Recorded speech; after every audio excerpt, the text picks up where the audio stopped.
இருநாட்டு மீனவர் பிரச்சினைக்கு தீர்வு காணும் முகமாக இந்திய இலங்கை மீனவர்களுக்கு இடையிலான பேச்சுவார்த்தை வவுனியாவில் ஆரம்பமாகியுள்ளது.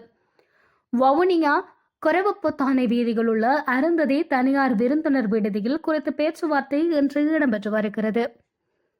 இருநாட்டு மீனவர் பிரச்சினைக்கு சுமூகமாக தீர்வு எட்டப்படுவது தொடர்பாக முதல் கட்டமாக இலங்கை இந்திய மீனவர்களிடையேயான மீனவர்களின் சொந்த முயற்சியில் பேச்சுவார்த்தை நடத்துவது குறித்து கடந்த வாரம் முடிவு செய்யப்பட்டது.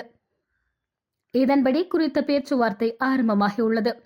இதன்போது இந்திய மீனவ பிரதிநிதிகளை இலங்கை மீனவ பிரதிநிதிகள் பொன்னாடை போற்றி வரவேற்றதுடன் இந்திய மீனவர்களும் இலங்கை மீனவர்களுக்கு நினைவு பரிசில்களை வழங்கி பேச்சுவார்த்தையை ஆரம்பித்துள்ளனர்.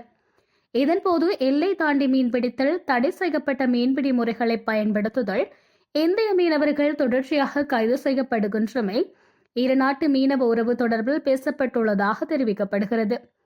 இந்த சந்திப்பில் இந்தியாவின் ராமநாதபுரம் மாவட்டத்தை சேர்ந்த ஜேசு ராஜா, ஆல்வின் சஹாஜம், ஜஸ்டின் ஜெர்மனியஸ் ஆகியோர் கொண்ட 5 பேர் கொண்ட குழுவினரும், இலங்கை மீனவர்கள் சார்பில் சுப்பிரமணியம் யாழ்ப்பாணத்திலிருந்தும், மரிகராசா முல்லைத்தீவு, ஆலம் மன்னாரிலிருந்தும், பிரான்சிஸ் கிளிநொச்சியிலிருந்தும், அந்தோணி பிள்ளை கிளிநொச்சியிலிருந்தும், சங்கர் மன்னாரிலிருந்தும், ராமச்சந்திரன் யாழ்ப்பாணத்திலிருந்தும், பர்ணகுலசிங்கம் யாழ்ப்பாணத்திலிருந்தும் உள்ளிட்ட 12 பேர் கொண்ட குழு இந்த பேச்சுவார்த்தையில் கலந்து கொண்டனர்.